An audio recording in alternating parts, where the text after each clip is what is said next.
Hey, bon dia, goedemorgen. Welkom bij ons hier op Intervista Cool. Het is vandaag een Nederlandstalig programma. Wij gaan vandaag spreken met Ed Sardavelli, bekend persoon, data-analyst hier in Nederland. En wij gaan spreken over de cijfers van COVID op Curaçao. Welkom, wees welkom hier voor iedereen die ons volgt. Het is 's ochtends, zondagochtend, 10:30 hebben wij vandaag gestart. Op Curaçao is het 's'nachts tijd nu. Even kijken. Het is rond de 4:30 of zoiets, denk ik. Dus ik denk dat we niet zoveel mensen van Curaçao nu live gaan zien. Of met ons dan in deze uitzending. Maar we doen het in het Nederlands, dus dan hebben we het grootste publiek hier in Nederland. Laat mij als eerste Edzard verwelkomen hier bij ons op het platform. Edzard, goedemorgen. Goedemorgen, Gabriel. Een goedemorgen voor de kijkers. Blij om weer bij jou te zijn. Ja, we hebben gisteravond een programma gehad. Dan heb ik jou gevraagd van, kunnen wij hetzelfde programma in het Nederlands doen? Want wij hebben natuurlijk best wel veel mensen of Nederlandstaligen die op het eiland wonen.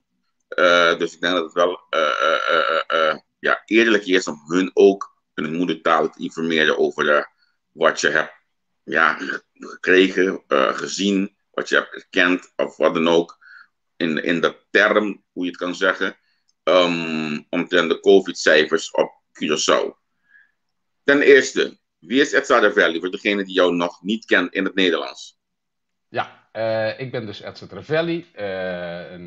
Ik vind mezelf een Curaçao, alhoewel ik in Groningen geboren ben. Maar de rest van mijn familie is op Curaçao geboren en dat al 5 generaties. Ehm, ik ben al 20 jaar data-analyst. Hou me bezig met allerlei analyses en onderzoeken. Ik heb maart vorig jaar een goede kennis van mij, Maurice de Hond. Die heeft mij een paper gegeven, een wetenschappelijk manuscript over de relatie tussen luchtvochtigheid en influenza. En hij kende mijn achtergrond en vroeg of ik geïnteresseerd was om dit onderzoek eigenlijk na te bootsen, maar dan met Nederlandse data. Als gevolg daarvan, nou, daar ben ik mee aan de slag gegaan. Ik heb een breed kennissennetwerk, dus ik heb 2 universiteiten bereid gevonden om wetenschappers beschikbaar te stellen om mij in dat onderzoek te helpen. En zodoende zijn we dus het KNMI gaan benaderen, het RIVM gaan benaderen, het Centraal Bureau voor de Statistiek. En hebben Ja, wij van al deze instanties data gekregen. Daardoor waren wij in staat een onderzoek te doen naar de relatie tussen luchtvochtigheid en de verspreiding van respiratoren virussen, influenza en SARS-CoV-2. Daar hebben wij over in augustus gepubliceerd. Hebben wij ook een aantal voorspellingen gedaan over wanneer wij bepaalde golven zouden verwachten. En ik ben trots om te zeggen dat al die voorspellingen zijn uitgekomen. Vanwege mijn relatie met het land Curaçao ben ik ook de cijfers van Curaçao gaan volgen. En dat heeft mij tot een aantal ontdekkingen gebracht. ja, ja. Voordat wij naar de cijfers gaan, Edzard, of naar die nieuwe ontdekking. Je was laatst ook gast in het buitenparlementaire programma. Ik denk dat dit best wel, ja, zoals in het document zeggen, een hoopje stof, best wel wat stof ervoor heeft gezorgd. Wat kan je ons Ja, hierover vertellen? Oké. Nou, misschien is het goed om daar wat context bij te geven. Er is een stichting opgericht. Die stichting heet inderdaad BPOC, de Buitenparlementaire Onderzoekscommissie. En het doel van de onderzoekscommissie is om onderzoek te doen naar het COVID-beleid. En dan worden allerlei specialisten die worden uitgenodigd over verschillende onderwerpen. Dan wordt er, net als in een getuigenverhoor, wordt er een proces-verbaal opgemaakt van jouw getuigenis. En Ja, dat wordt allemaal samengevoegd. En al die resultaten van al die verschillende getuigenverhoren, die wordt dan aan het parlement aangeboden. De video waar jij naar verwijst, die inderdaad wat stof heeft doen opwaaien, die video's die worden gemaakt zodat als men twijfelt aan de inhoud van het proces-verbaal, dat men zelf ja, kan zien dat dit op video is gezegd. Ik ben puur gehoord als getuigendeskundige. Dat ben ik vorig jaar september of oktober ben ik gehoord als getuigendeskundige vanwege mijn expertise op het gebied dus van luchtvochtigheid en aerosolen. En de voorzitter, die weet dat ik van Curaçaose afkomst ben. En die heeft mij dus een tijd geleden benaderd met de vraag van... Goh, we horen heel slecht nieuws over het land Curaçao. Wil je daarover komen verklaren? Als gevolg daarvan ben ik dus een tweede keer als getuigendeskundige gehoord. En in dit geval natuurlijk dan als... persoon die een warm hart toedraagt naar mijn moederland, want zo beschouw ik het. En daar heb ik het een en ander verklaard. En ik heb inderdaad begrepen dat dat wat stof heeft doen opwaaien, ja. Ja. Doe je dit met wat voor doel doe je dit allemaal? Wat voor doel ben je zo met je moederland bezig? Oh jeetje, wat een vraag. Daar was ik niet op voorbereid. En weet je waarom ik die vraag stel? Want we moeten eerlijk zijn, er is een gedeelte van ons mensen op ons eiland die zeggen van nee, de Valley moet je niet geloven, de Valley moet je niet dit, de Valley moet je niet dat. Maar wij die jou steeds online hebben, wij zien het terug naar hoeveel mensen jou wel geloven. Wij zien terug hoe je het kan bewijzen wat je zegt. Dus wat is jouw doel in dit hele proces? Ja, dankjewel.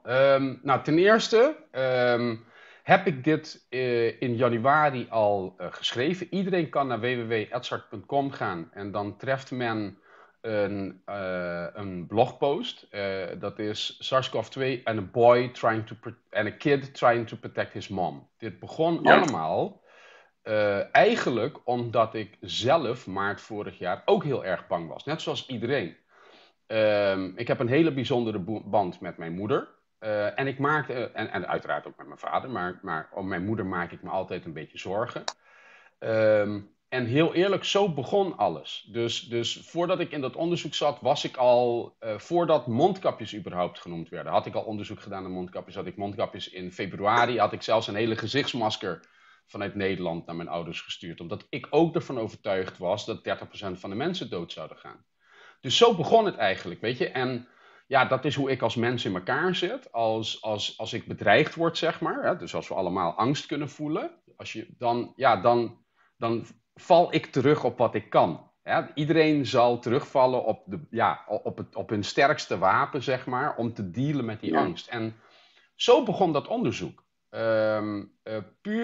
Puur om te kijken of ik op een of andere manier... Dus ik denk dat ik onbewust begon, misschien ook om met mijn eigen angst over dat verhaal te dealen, als ik heel eerlijk ben. Ja, en dan komt van het een, komt het ander.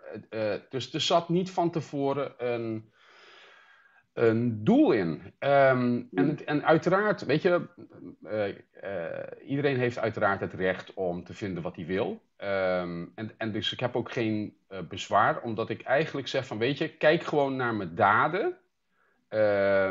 Doe met de kennis wat ik bied, doe wat je wil. Mensen mogen het negeren. Mensen mogen er geld aan verdienen. Ja? Dus kijk, het gevolg natuurlijk van mijn onderzoek is natuurlijk dat het evident wordt dat luchtbevochtiging en luchtreiniging interessant is. Maar even voor de goede orde, de mensen die moeten ook weten dat ik brieven heb geschreven aan de overheid vorig jaar augustus, waarin ik ze juist gewaarschuwd heb hiervoor. En letterlijk in mijn brieven staat ook van, gaan jullie alsjeblieft luchtreinigers en luchtbevochtigers kopen, want bij de tijd dat dit publiek wordt, dan komt er juist een enorme vraag naar deze apparaten. En dan vissen we weer achter het net. Net zoals we met mondkapjes achter het net hebben gevist. Even als laatste. En mensen mogen dat zweverig vinden of niet. Ik zit heel simpel eigenlijk in het leven. Ik ben gelukkig. Maar aan het einde van de dag, als ik op mijn sterfbed lig, dan wil ik terug kunnen kijken. En dan wil ik zien dat ik een hele positieve impact heb gemaakt. En weet je wat het mooie is? Het maakt niet uit wat iemand me zegt. Ik zal weten op mijn sterfbed dat ik een mooie positieve impact heb gemaakt. Dus voor de rest mogen mensen zeggen wat ze willen. Oké, we hebben afgesproken dat ik een half uurtje over dit onderwerp vandaag gaat kletsen. Maar wij gaan nu dat half uurtje inzetten. Want ik neem dit eerste 12, 13 minuten als introductie van jou. Want het is het eerste programma in het Nederlands met jou. Maar Edzard, jij wil ons vandaag wat vertellen over de aerosol als eerste. Ja, Dankjewel. Kijk, het is belangrijk ook om die cijfers te begrijpen, om eerst de wetenschap te begrijpen. Wat is nou een aerosol? Ja, er is altijd, en dat merk je ook op Curaçao, er is zo'n discussie of. Nou, geloof het of niet, je hebt de respiratoren druppel en je hebt de aerosol. Ze zijn exact eigenlijk dezelfde druppel. Daar begint het al mee. Hoe dat werkt is het volgende. Ik heb hier een Hoberman-sfeer, zo noem je dat. Of in het Nederlands kennen we dat ook wel als een adembal. Nou, moet ik even een stuk basis uitleggen. En dat is, hoe warmer de lucht, hoe meer vocht die lucht kan vasthouden. Dat betekent dat in de winter, omdat de lucht koud is, houdt die minder vocht vast. En in de zomer, dus als de lucht warm is, dan houdt die dus meer vocht vast. Dus dat moet je dus zo zien. Je hebt een druppel, als het warm is hij groot. En is het koud, is hij klein. Even heel kort de bocht. Maar dat betekent dus ook dat als hij groot is hij zwaarder. Want hij heeft gewoon meer water. En als hij minder groot is hij dus lichter. Dit is een respiratoren druppel. En dit is eigenlijk, als hij wat verdampt is, een aerosol. Nou, hoe werkt dat? Wij zijn 37 graden. Wij bestaan voor 70% uit water. Dus dat betekent dat de luchtvochtigheid in onze longen is ontzettend hoog. 100% luchtvochtig. Het is nog vochtiger dan in een tropisch oerwoud. Dat betekent dus dat in mijn longen al mijn druppeltjes... En nogmaals, ik realiseer me dat misschien ik dingen aanneem dat mensen weten. In dus alle lucht zit dus vocht. Dus als we 0 vocht zouden hebben, zou die lucht voor ons ook niet heel erg gezond zijn, kan ik je verzekeren. We zouden het niet overleven. Dus in alle lucht om ons heen zit water. Gelukkig maar. Nou, dus in mijn longen is dus vochtige lucht. Dus wat er gebeurt, is als ik uitadem, dan komt dus er een hele grote druppel uit. En omdat die zwaar is, valt die druppel dus binnen 1,5 meter op de grond. Daarom moeten wij de 1,5 meter regel aanhouden. Want het idee is dat die druppel dan, voordat die iemand anders raakt, dat die dan op de grond valt. Op het moment dat de lucht heel koud is, en ik ga het voorbeeld geven voor mensen in Nederland en mensen op Curaçao. Dus als je een vriezer inloopt of in de winter ga je naar buiten, dan zie je je eigen adem.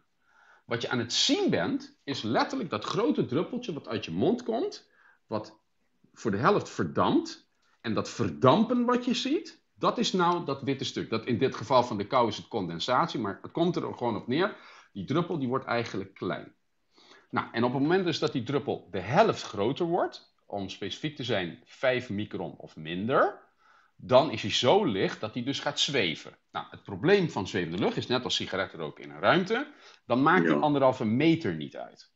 En dan raak je dus alsnog besmet, ondanks dat je 1,5 meter aanhoudt, omdat je in een ruimte zit en je bent gewoon genoeg aerosolen aan het inademen. En als je genoeg aerosolen inademt, dan word je uiteindelijk dus ook heel erg. Tenminste, hoe meer aerosolen je inademt, hoe groter de kans dat je besmet raakt en hoe zwaarder de symptomen kunnen zijn.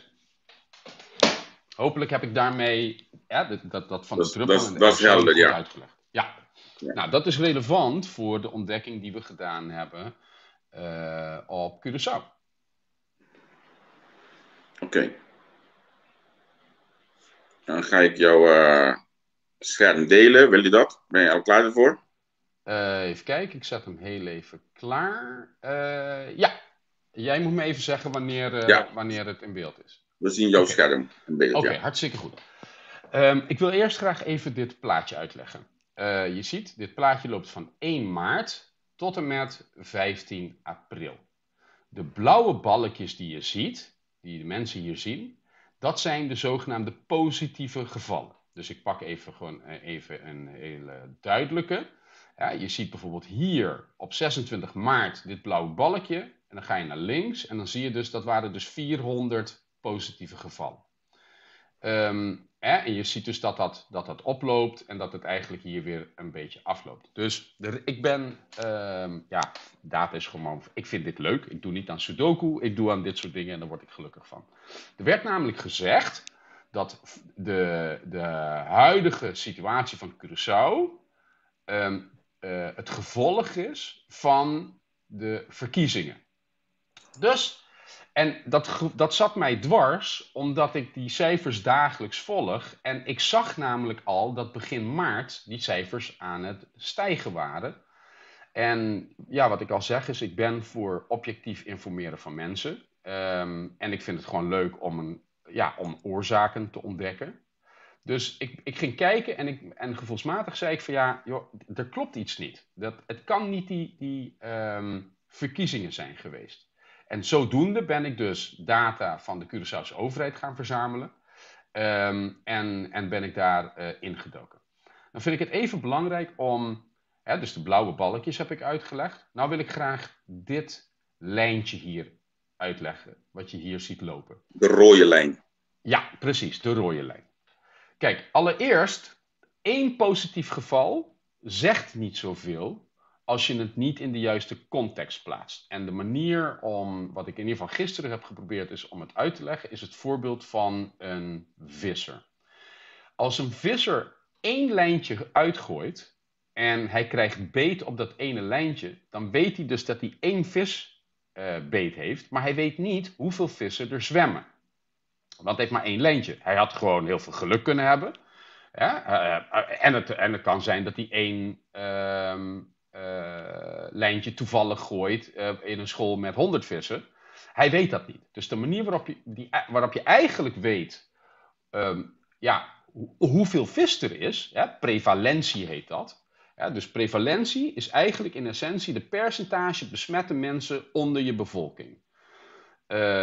Dus bijvoorbeeld, je zou kunnen zeggen, de prevalentie was 24% op verkiezingsdag. Dus in feite zou je kunnen zeggen, joh, 1 op de 4 mensen was blijkbaar besmet. Dus dan heb je een indruk van, joh, hoeveel is dat? Nou, dus in dat voorbeeld van weer die visser, als ik dus 10 lijnen uitgooi en ja, er is niet beet, dan weet ik van, er is hier geen vis. Als er van die 10 lijnen 1 is, dan weet ik van, nou ja, dus er is eigenlijk heel weinig vis. Maar ja, gooi ik dus 10 lijnen uit en ik heb meteen alle lijnen beet, dan weet ik van, wow, hier is heel veel vis. Dat is eigenlijk het idee van prevalentie. En die context is veel belangrijker en geeft je een veel beter beeld van hoe het virus zich werkelijk onder de populatie verspreidt. Nou, en dat is dat dus rode lijntje.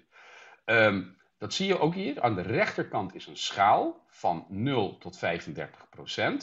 En dan zie je dus al dat eigenlijk de prevalentie dus heel laag was, 1,1%.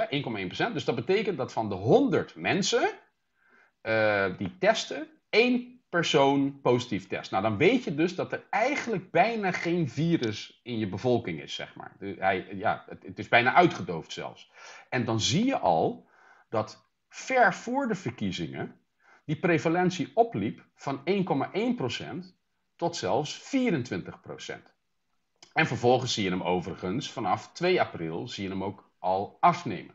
Dus voor mij was al duidelijk van, wacht eens even, dit kunnen die verkiezingen niet zijn. Want als het door de verkiezingen was geweest, dan had je dit lijntje moeten zien stijgen na de verkiezingen.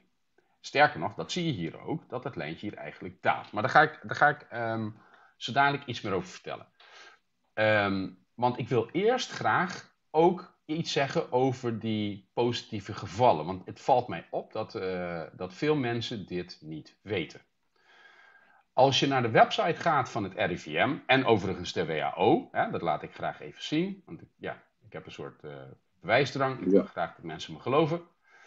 Dan zie je dat het RIVM en de WHO die praten over de incubatietijd.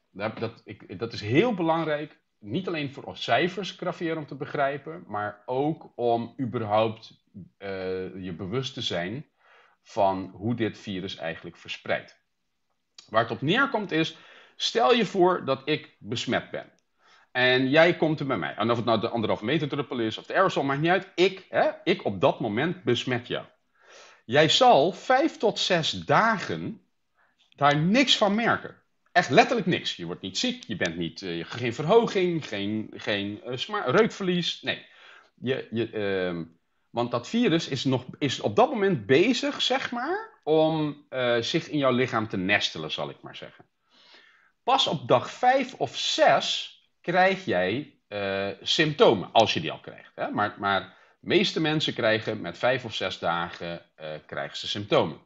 Wat het dus betekent is pas op dag 5 of 6, als jij symptomen krijgt, dan ga jij je laten testen. Nou, dan moet je een test aanvragen. Meestal kan je de volgende dag gaan testen. Dat testen, ja. En de dag erna, dan krijg je je uitslag. Dus, en die uitslag is dus wat mensen hier zien. Ja? Die uitslag is dus feitelijk van een besmetting die 8 dagen eerder is gebeurd. Met andere woorden, de cijfers van de 19e maart, die komen feitelijk van besmettingen van, 19 min 7, min 8, dus die komen van de 11e. Dus wat je al moet realiseren is de cijfers en die prevalentie die je ziet, dat is feitelijk van 8 dagen daarvoor. Dus, en vandaar dus ook dat ik zeg, dus als het de verkiezingen waren geweest, dan had ik 8 dagen later, want dit is ook een terechte kritische vraag overigens die we gisteren kregen, is van ja, maar Ravelli, ik zie hier een piekje. Dus 19 plus 8 is 27, en 27 is hier. Dan zie je juist dat die na de verkiezingen daalde in die 8 dagen. Dus vanuit dat perspectief is daarom het belangrijk dat mensen beseffen van joh, de cijfers die je ziet zijn van besmettingen 8 dagen daarvoor. Dus dat vind ik even belangrijk om uit te leggen. Nou, overigens, we hadden het over het Nederlands. Gisteren was ik juist onderzoek aan het doen vanwege dit verhaal. En toen zag ik een behoorlijke stijging op 11 maart. Dus toen heb ik ook op Facebook geschreven van jongens, weten jullie van iets wat er rond 3 of 4 maart gebeurd moet zijn? Hè? Want kijk, je ziet hem dus hier al stijgen, flink stijgen. Hè? Want dat moeten we beseffen. Hè? Want die mensen kijken naar die grote getallen. Maar die grote getallen, dat geeft ook een vertekend beeld. Waar je naar moet kijken is de procentuele stijging. Want kijk, als er bijvoorbeeld 4 mensen maar besmet zijn en je verdubbelt, dan ga je dus naar 8. Dat is een verdubbeling van de prevalentie. Maar je ziet het bijna niet, omdat het maar 4 mensen zijn. Op het moment dat het 400, in dit geval 500 mensen zijn, dan valt het natuurlijk heel erg op. Alleen je moet niet kijken naar die absolute getallen. Je moet kijken naar die percentage, naar die stijging. Dus dat is even. Dus toen had ik zoiets van, joh, wat is het? Dus ik heb gepost van jongens, weten jullie van iets wat er op Curaçao gebeurd is op 3 of 4 maart? Ik heb gezegd, kan een feest zijn geweest, kan een get-together. Want ik had ook zoiets van, het moet wel met die verkiezingen te maken hebben. Dus ik denk, misschien is er een politieke partij geweest die rond 3 of 4 maart een jump-up heeft gegeven of iets. Weet je, ik zocht iets. En ik moet zeggen, Linda, dus dank je wel daarvoor. Ik hoop dat je kijkt. En als je niet kijkt, weet jongens, Linda, jullie kunnen het op mijn Facebook zien, die kwam ermee. Die zei van Edzard, maar je bent juist altijd met luchtvochtigheid bezig. En alles wat met klimatologie te maken heeft. Hou daar, vergeet eigenlijk je eigen kennis niet. Daar kwam het op neer. Dus toen ben ik heel simpel online gaan zoeken. En toen vond ik de website MeteoBlue. Ik heb er overigens gecheckt hoor. Het klopt met de meteorologische gegevens van Meteo op Curaçao. En toen zag ik iets heel opvallends. En toen kreeg ik een soort Eureka-moment. Je ziet namelijk, dit is de neerslag. Dus ik zal dit plaatje even uitleggen. De blauwe balkjes die je ziet, dat is precies wanneer de regen gevallen is. En de hoogte van het balkje bepaalt hoeveel en hoe heftig er geregend is. Het gele wat je ziet is de zonnestraling, de zonnesterkte. Dus je ziet bijvoorbeeld dat op 15, 16 en 17 maart heeft het geregend en is het heel erg bewolkt geweest. En toen zag ik dus, 3 maart, wacht eens even. Dat is... en ik moet erbij vertellen dat ik in mijn onderzoek wat we dus gepubliceerd hebben naar de relatie, werden wij juist aangevallen omdat mensen zeiden van ja, maar die lage luchtvochtigheid dat geldt niet, want in Brazilië verspreidt influenza juist in regenseizoen. Ja, en ik moet eerlijk toegeven, dat was ik helemaal vergeten. Het is regen wat een ontzettende impact heeft. Dus wat heb ik gedaan? Dat plaatje wat ik net liet zien. Ik heb die regendagen, dus laten we even nog één keer zien. 1, 3, 6, 15, 16 en met name 24 maart. En 29 maart heeft het dus geregend. Dus onthoud dat. Want ik heb dus diezelfde dagen, die heb ik even hier in de zwarte balkjes gedaan. Nou, ik heb jullie de 8 dagen uitgelegd. En deze paarse lijntjes zijn precies 8 dagen. Ze zijn allemaal even lang. En dan zie je dus dat de regen op 3 maart precies leidde, 8 dagen later, tot die verhoging. Ja, nou weet ik dat 1 zwaluw geen zomer maakt.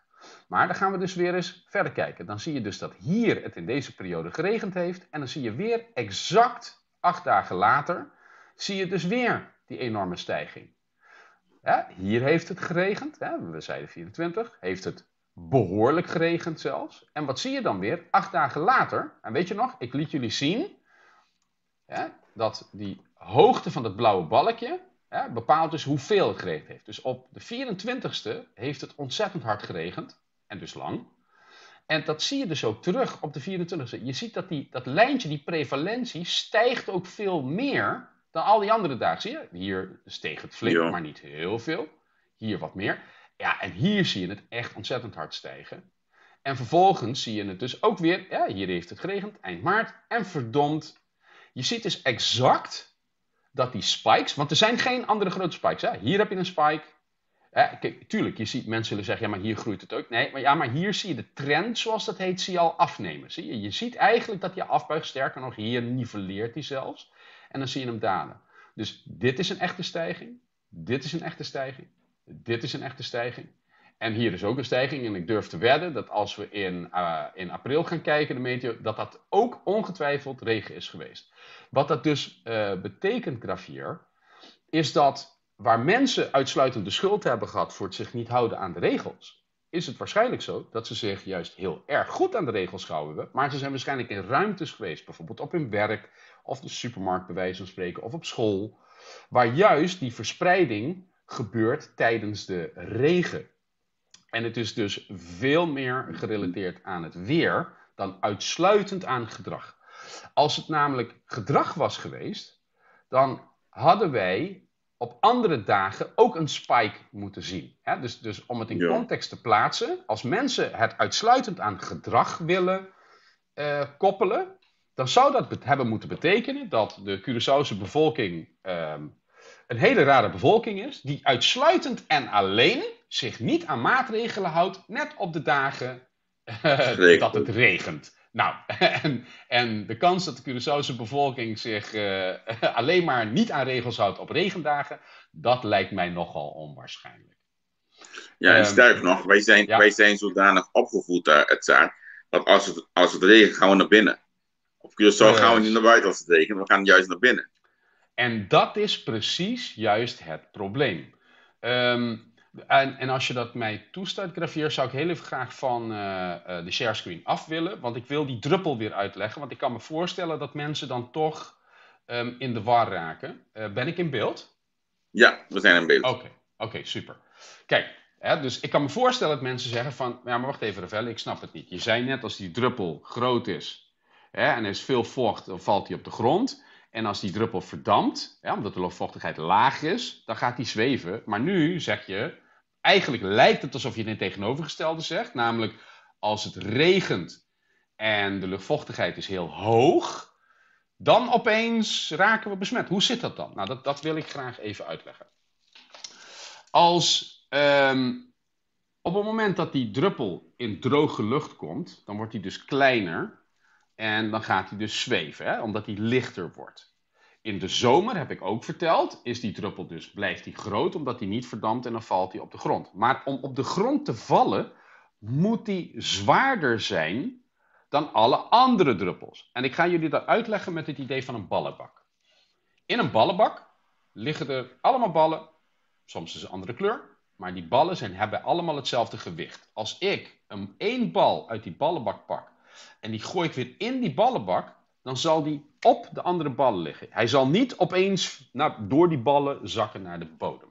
En dat is omdat die bal exact dezelfde gewicht heeft als al die andere ballen. Als ik daarentegen een jeu de boule zou pakken of een stuk lood en die gooi ik in die ballenbak, dan garandeer ik je dat stuk lood dwars door die ballen, hij is zo zwaar dat hij eigenlijk al die ballen opzij duwt. En omdat hij al die ballen opzij duwt, zakt hij dus naar de bodem. Zo moet je dus die respiratoren druppel zien. Alleen, op het moment dat het regent, is de luchtvochtigheid 100%. Oftewel, die druppel is de maximale grootte, is die al. En dat is diezelfde druppel die uit mijn longen komt ook. Dus dat noem ik even het ballenbak-effect. Oftewel, in regen is mijn druppel wat uit mijn mond komt maximale grootte. Maar die druppels in de lucht, vanwege de regen, die hebben exact dezelfde grootte. En dan krijg je dus het ballenbak-effect dat mijn druppel als het ware rust op al die andere ballen in die bak. En dus krijg je ook dat het niet op de grond valt. En als het dus niet op de grond valt, ja, dan is het aan het zweven, kan ik het inademen en zo raak ik dus ziek. Dus luchtvochtigheid is heel belangrijk, want een luchtvochtigheid van tussen de 40 en de 60%, dat is nou precies perfect tegen dat virus, want dan valt hij dus op de grond en zweeft hij niet en het heeft allemaal andere voordelen. Maar een lage luchtvochtigheid of 100% luchtvochtigheid is juist goed voor dat virus. Hopelijk heb ik het hiermee uitgelegd. Nou, het is denk ik helder nu, ook in het Nederlands. Want gisteren hebben we het op Mens gedaan, vandaag in het Nederlands. Maar Edzard, er is een vraag hier, die wil ik heel even afwijken. Want dit doet zijn ronde een paar dagen. Denk ik dat wij dit goed kunnen beantwoorden. Edzard, waarom wordt er beweerd dat jij uit deze pandemie geld wil verdienen met purifiers? Is dit waar? Is hier een hidden agenda? Nou, voor de goede orde. Ik verkoop geen purifiers. Dus laten we daar even meteen maar mee beginnen. Dus dat is even punt 1. Punt 2, en dat zeg ik maar even meteen heel duidelijk. Al zou ik purifiers willen verkopen, maakt dat mijn wetenschap minder waard? Nee, ik vind van niet. Maar nogmaals, dus de mensen die dat roepen, en dat zeg ik vaak tegen mensen, je moet ook luisteren wie het roept, waarom die het roept. Feit is natuurlijk dat mijn onderzoek een bedreiging is voor een aantal mensen. Hier heb ik overigens, nogmaals, de mensen die mijn blog lezen, die zullen letterlijk zien dat ik hier oktober vorig jaar al over geschreven heb. Ja. Kijk, ik ben juist van mening dat het niet of is, maar en. Ja, dus het vaccineren, zeg maar, heeft als doel natuurlijk om de verspreiding te verlagen. De viral load in de lucht is eigenlijk het effect van minder virus in de lucht. Komt, geloof het of niet, ook vanuit een vaccin. En een luchtreiniger heeft eigenlijk hetzelfde doel. Dus ik vind dat je naar alle maatregelen, en dit is wat ik wel eens aan mensen aan het uitleggen ben. De veiligheid van een auto is door een aantal dingen. Het is niet alleen maar je veiligheidsgordel. Je veiligheidsgordel, je stuur, je tutor, je koplampen, je bumper, je airbag. Het zijn al die dingen samen die dus een auto veiliger maken. Op het moment dat iemand jou alleen maar veiligheidsgordels verkoopt, dan is hij niet bezig met jouw veiligheid, dan is hij bezig met veiligheidsgordels verkopen. Dus jongens, als ik alleen maar purifiers zou willen verkopen, dan zou ik het niet hebben over vitamine D. Ik zou het niet hebben over het verlagen van je gewicht. Ik zou niet praten over ook voordelen van vaccineren. Dus mensen moeten dat in context. Echter, er is een angst bij een bepaalde groep, die ik niet bij naam zal noemen, want ik weet uit welke hoek dit komt. Die is bang dat als mensen enthousiast raken over luchtreinigers, dat mensen daar hun heil, hun veiligheid gaan zoeken.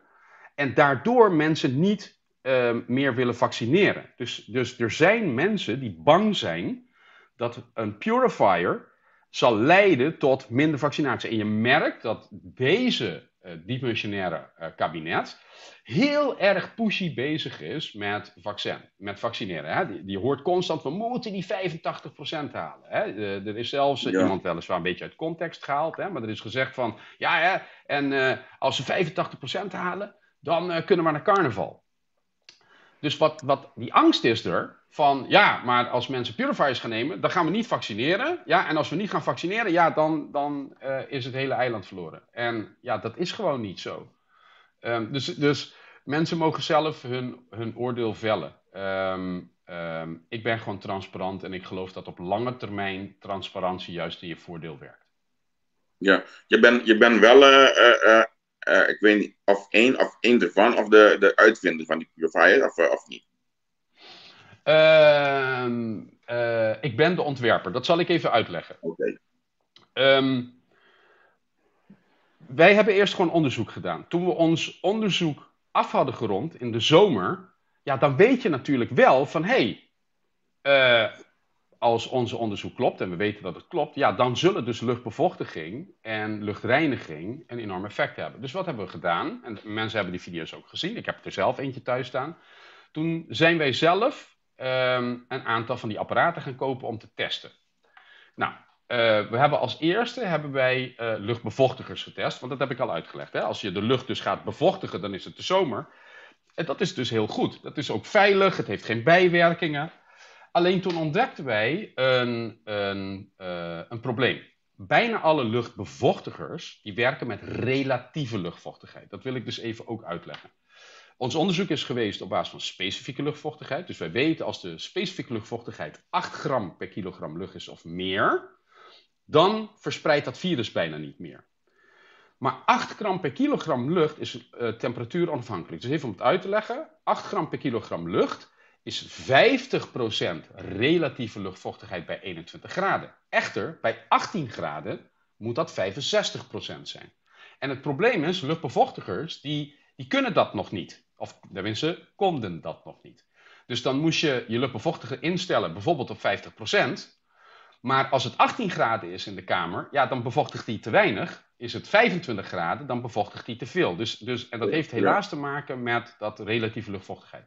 Wat ik heb uitgevonden, is een methode in een stuk elektronica om relatieve luchtvochtigheid om te zetten. Dus die humidifier, waar men het over heeft, en er zijn er 2, de H1 en de H2... die heb ik uitgevonden in de zin dat die temperatuursonafhankelijk zijn en die werken op basis van specifieke luchtvochtigheid. Dus dat is wat ik heb uitgevonden. Maar ja, als je iets uitvindt, moet je het wel testen.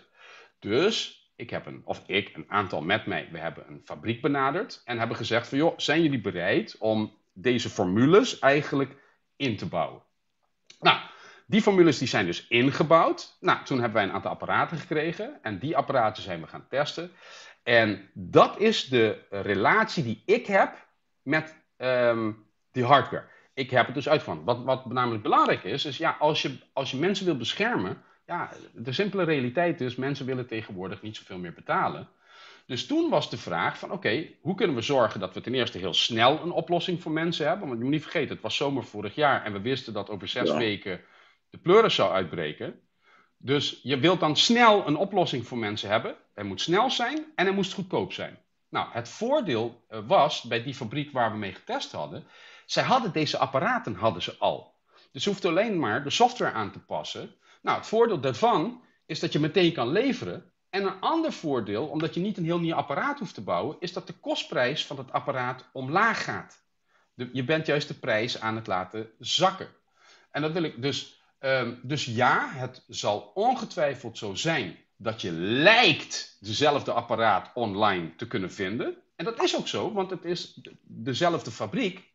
Maar dat hij er hetzelfde uitziet, Gravier, betekent niet dat hij hetzelfde is. Dat is punt 1. Het tweede punt is wij vanwege snelheid, of nou ja, wij, het bedrijf waar ik mee samenwerk, want ik ben zelf niet eigenaar van dat bedrijf. Ik ben de ontwerper voor dat bedrijf. Is dat vanwege snelheid moeten die dingen ingevlogen worden. Nou, de kosten om ze in te vliegen zijn $150 per stuk. En dat is ook waar je een stuk van het prijsverschil vandaan krijgt. Dus het is jammer dat mensen vanwege eigen belang, en ik wil wel zeggen corrupte motieven, maar zwart praten. Ja. Maar mensen moeten gewoon hun eigen conclusie trekken.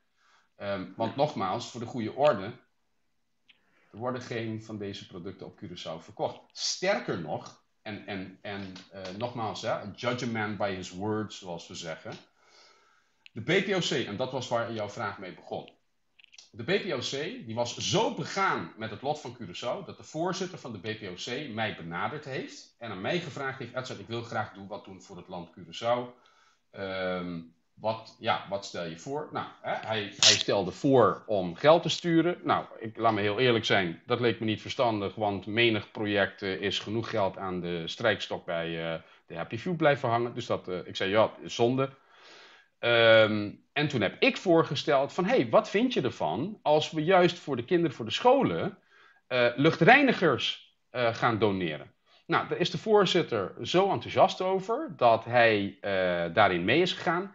Ik heb ondertussen contact, ik zal niet zeggen met wie, maar met de juiste personen, zodat we getallen krijgen over de scholen. En wij gaan een crowdfunding campagne opzetten in Nederland om geld in te zamelen, zodat wij voor iedere klaslokaal op Curaçao, een luchtreiniger kunnen doneren. Als ik bezig was met, dan heb ik daar toch geen belang bij. Dan zou ik bezig zijn met de overheid van zeggen, koop alsjeblieft bij mij een purifier. Dat is dus niet zo. Dus ik hoop dat onze campagne juist een heel positief effect zal hebben.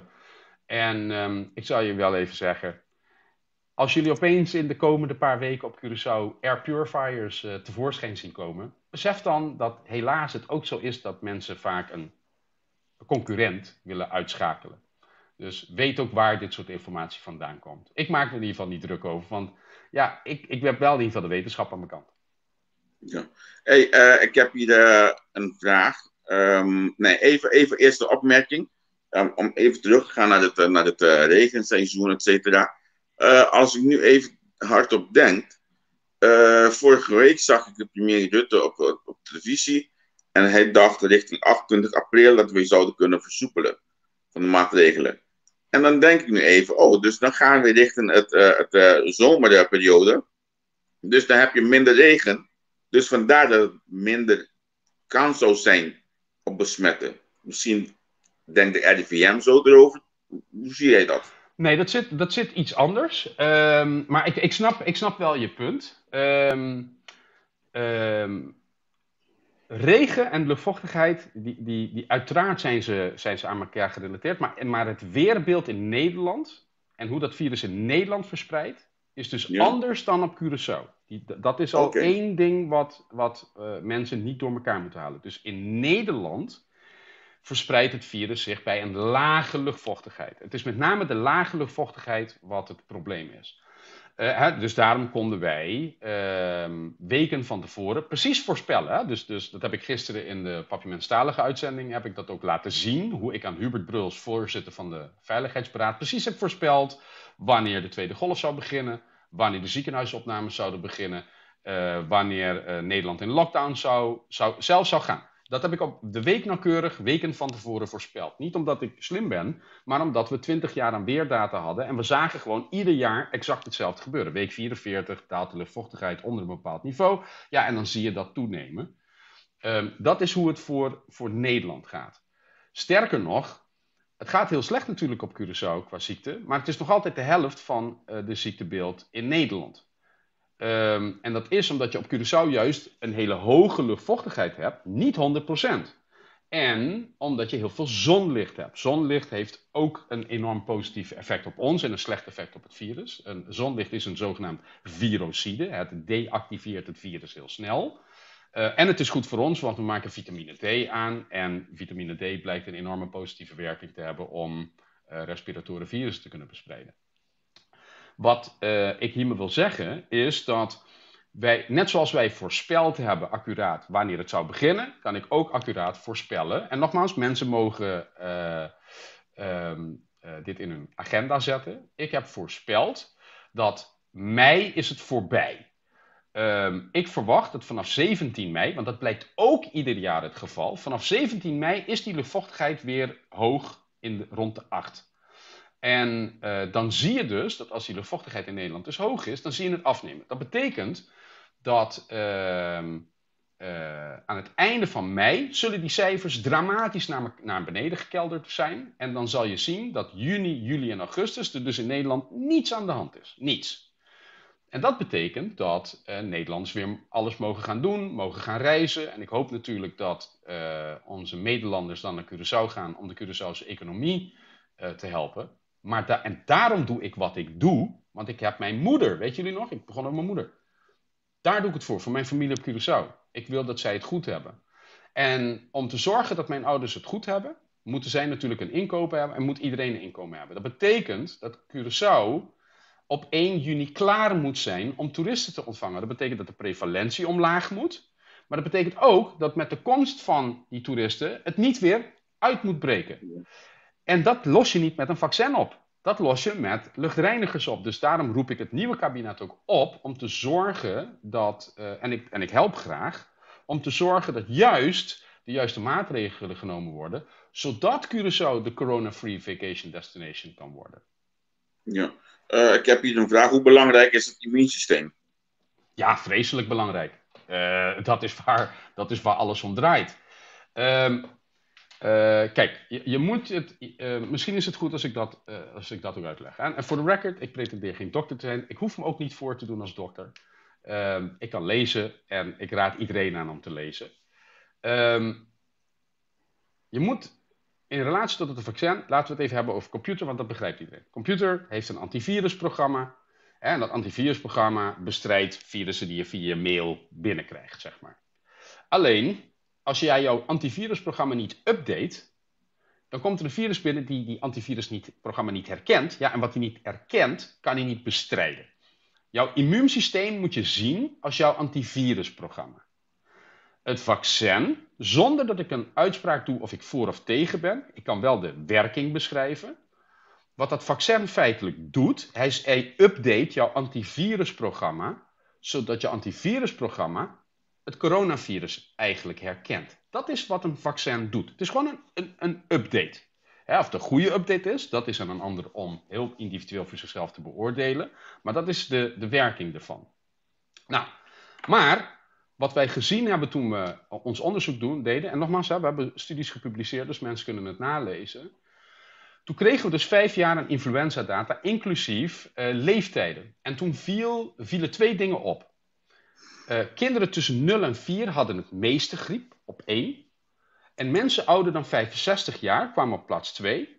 En de rest van de bevolking was echt een stuk lager. Het was echt 0 tot 4 en 65 plus, die waren gewoon oververtegenwoordigd. Die waren met z'n tweeën meer dan de helft van iedereen, zeg maar. En toen viel wat op. Wij hebben in Nederland het Rijksvaccinatieprogramma. Dat betekent dat iedereen van 65 jaar en ouder, die wordt geadviseerd om te vaccineren. Dat betekent dat de vaccinatiegraad voor de griep onder mensen 65 plus is meer dan 50%. De rest van de Nederlandse bevolking is de vaccinatiebereidheid heel laag, is namelijk 18%. Nou, waarom zeg ik dit?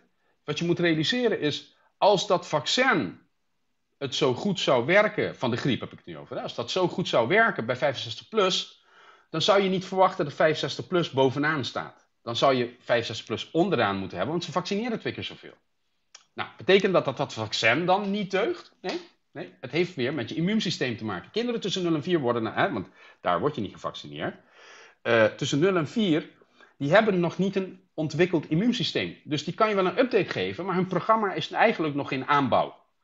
Dat is de reden waarom kinderen, baby's, juist overal met hun handen aanzitten en vieze handen. Dat bouwt en sterkt juist je immuunsysteem. Zo bouwen wij ons immuunsysteem juist op. Dus jouw immuunsysteem, de kracht daarvan, is heel belangrijk. Nou, bij 65 plus weten we dat jouw immuunsysteem langzaam begint af te takelen. Dus het op peil houden van jouw immuunsysteem is ontzettend belangrijk. Nou, hoe doe je dat? Gezond leven, gezond eten, sporten, zorg dat je vitaal bent en vitamine D. Vitamine D is ontzettend belangrijk. Een peer-reviewed study van The Lancet geeft dat ook aan, dat vitamine D een ontzettend grote impact heeft op alle SARI-veroorzakende virussen. En je moet vitamine D zien als de V-power, de benzine voor dat immuunsysteem. Als je geen benzine hebt, kan je niet rijden. Nou, dat geldt met jouw immuunsysteem ook. Als jij zorgt dat je vitamine D supplementeert, dan is sowieso jouw immuunsysteem sterker en kan die dus beter tegen virussen verweren. Oké. Ik lees hier een commentaar over een activiteit van volgende week. Van Radio 538. Circa 1000 mensen op een oppervlakte van 400 vierkante meter. Volgende week zaterdag. Weet je iets hierover? Nee, maar oké. Laat hem even staan, want dit, als je niet jaar fotografeert, laat hem even staan, want hij is heel interessant namelijk, ja, voor mij als data-analyst, zeg maar. Een paar dingen, want het is wel een trigger. Er is net een studie gepubliceerd, dat is door de University of Canterbury gedaan in Ierland. En die laat zien, en nogmaals, dat is niet een onderzoek in Ierland geweest, dat is een wetenschapper, een professor van die universiteit. Die heeft 27.000 gevallen geanalyseerd met 6.000 stukken data. En die concludeert, de kans dat jij buiten besmet raakt, buiten, en dat is ook logisch, hè, want buiten zweven die aerosolen weg.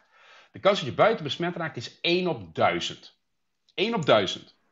Ja, dus met andere woorden, ik vind dat terrassen al lang open hadden moeten kunnen gaan. Ik vind dat je gewoon naar het Vondelpark moet kunnen gaan. Want de kans dat jij daar, ik vind dat je gewoon naar het strand op Curaçao moet kunnen gaan. Want de kans dat je buiten besmet raakt is 1 op 1000. Even om het in perspectief te zetten.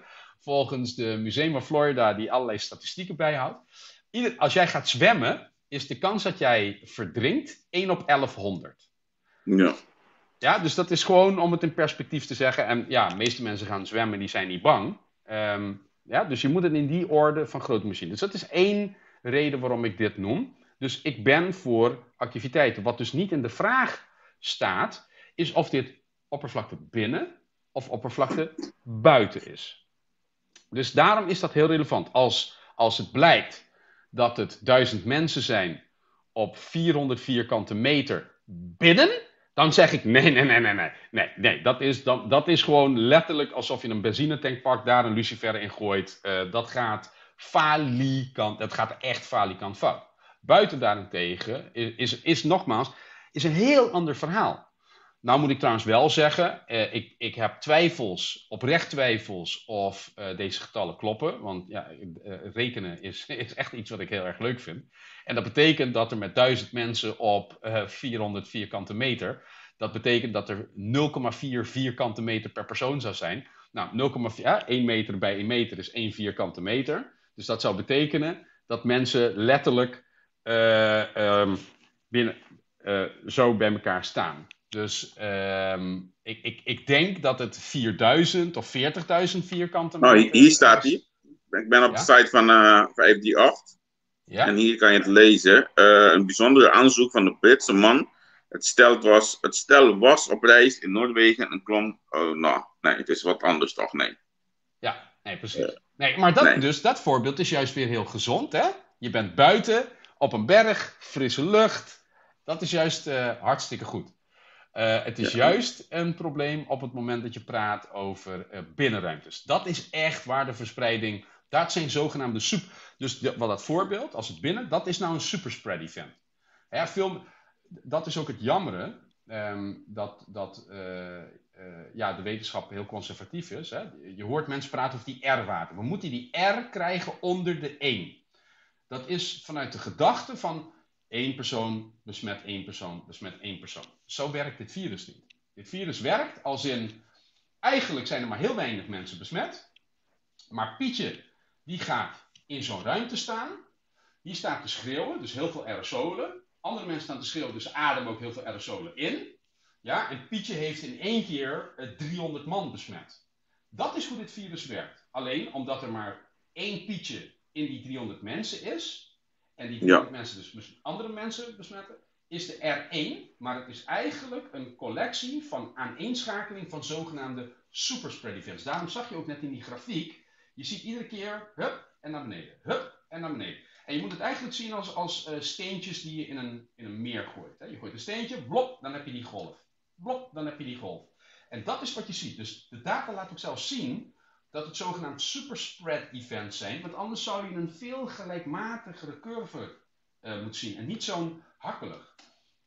Even jouw microfoon goed zetten. Die is jouw microfoon. Dankjewel. Ja, dankjewel. Sorry. Oké, dan gaan we richting het einde. Even kijken. Ik zie Giovanni zei 538 Award was binnen met 5000 man. Field Lab. Ja, maar dat is een Field Lab test. Dat wat kan ik wel anders even weer, ja. toelichten. Dat kan ik toelichten, en ik wil het ook heel graag toelichten, want het heeft met Ja, doe maar. beleidsvoorstellen te maken.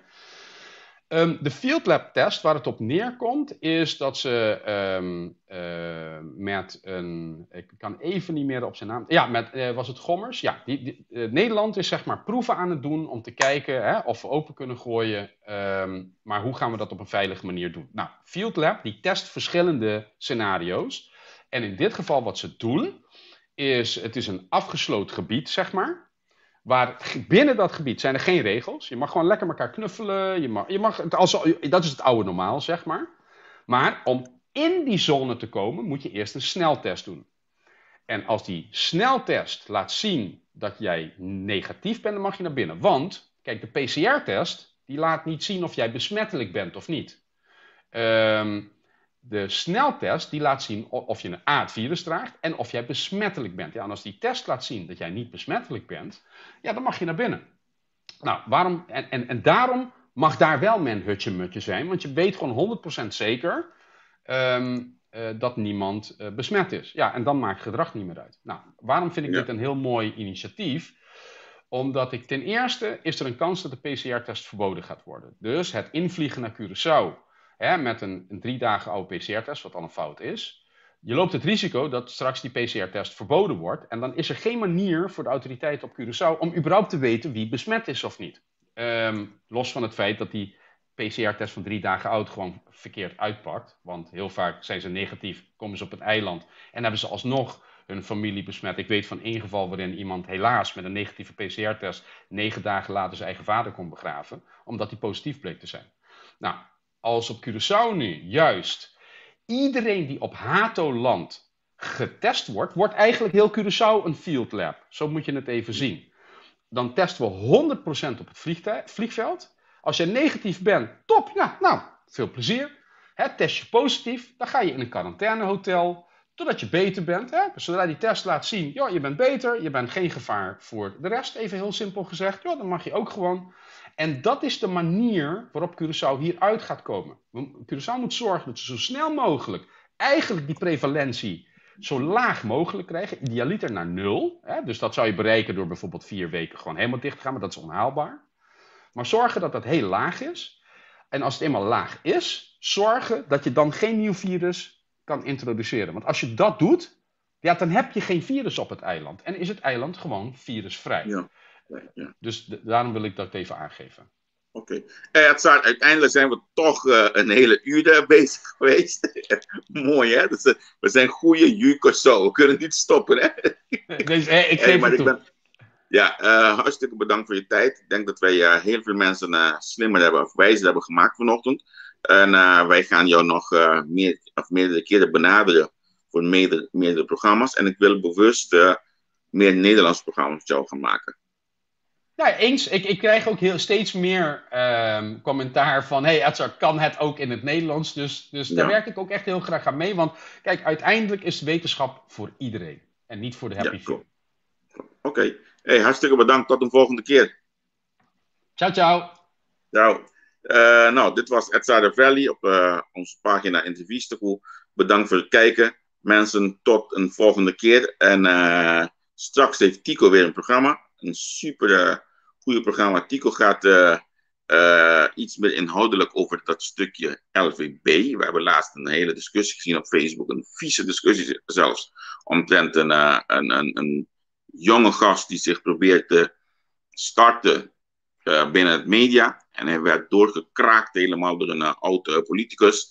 En van daaruit is het initiatief van Tico, ons collega, en dit jonge gast, deze jonge kerel, om hierover meer te gaan praten met deskundigen over dit onderwerp. Dus straks om 9 uur op Curaçao tot 10:30 is Tico Vos online met het programma omtrent mensen met een licht verstandelijke beperking. En ik zal kijken wanneer het een andere keertje kan, zal ik ook in zo'n programma bij Tico aansluiten, want daar heb ik best wel veel kennis van. Mensen, tot de volgende keer en bedankt voor het volgen van Interviestegoe. Doei doei.